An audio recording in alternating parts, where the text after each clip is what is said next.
What's going on, guys? It's your fleet manager, Evan. We're just going to go over how to check filters, how to check fluids and equipment, and a few other things.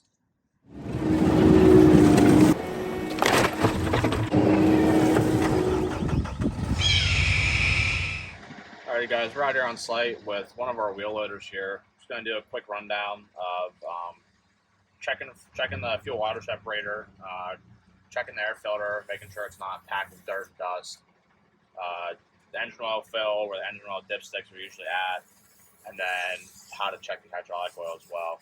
So we'll start out with the fuel filters. So a lot of the fuel water separators have a clean bowl or clear bowl on the bottom. And you can see here, there's like a white line, and then it kind of fades up to the reddish line.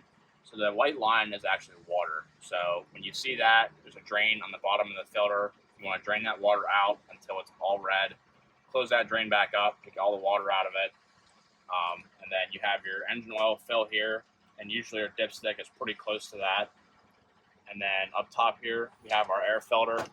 So you just undo these clamps. As you can see, the dust falling out. Probably hasn't been cleaned in quite a while. And usually we'll pull the outside filter out. When we pull it out, you just tap it in the side of a tire. Just knock as much of the dust and dirt out as you can. And then when you're done, just slide it back in. Make sure it's in there tight. Get a hold of your lid here. Make sure that your air vent is always down, so that way any dirt that is in this cap here can fall out of the bottom. And then just get your clamps, clamp everything back down. And that's your air filter.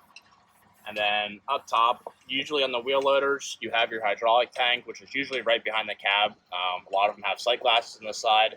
You can see your oil level here. Usually anywhere about right in the middle there is where you want your oil to be. So on this machine, it is a little low, so you'd want to add a little bit of hydraulic fluid as you try and get it right in the center.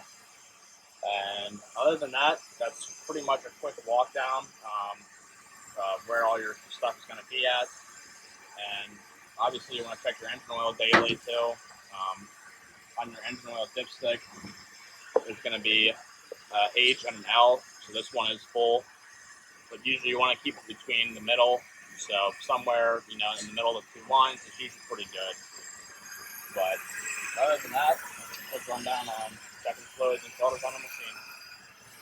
All right, guys, we're gonna do a quick video too. So if you have your machine sitting at all for a period of time, whether it's over the weekend or if you know you're not gonna be back on a job for a week or whatever, we generally try to turn the kill switches off. Just helps with the batteries going dead, especially in the wintertime when it's cold.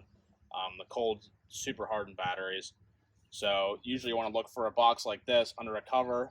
Also, there's a switch here. It's in on the off position now, but you just flip it on. You usually get a light indicating that the power's on. And then, yeah, if you're leaving for a period of time, just come over here, flip it back off. Your light will go out. That way you know all the power to the machine's dead. And it's also a safety thing. If you're gone for a weekend and we're out at a job where there's kids around, it'll keep kids off the machine for starting it and safety features like that. Just do a quick walkthrough here of filter checking, fluids, kind of where everything's at. So this is one of our Kubota SPL95 skid loaders. So obviously your air box is the same setup. You have your clamps, box comes off, pull your filter out, make sure that your vent is always down. A lot of them are labeled, as you can see, saying top, and it gives you arrows for up. And then you have your engine oil fills up top, and then you have your fuel filters are down on the left side of the machine here.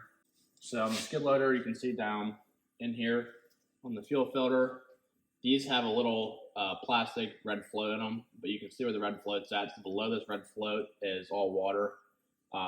Top half is obviously fuel.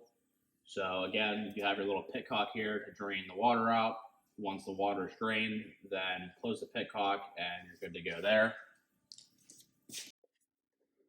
All right, so this is on the skid loader as well. This is your hydraulic sight glass. This is in the cab here, so it's be on the left side of your seat. As you can see, the ball there in the bottom is where your hydraulic level is at. Where the red line is on that sight glass is where you want it to be. So you can add some to this machine, but generally you want to add it just as you're adding it. have somebody with you to check it, or add it slowly in small increments until your ball is right where that red line is, and then you'll be good to go.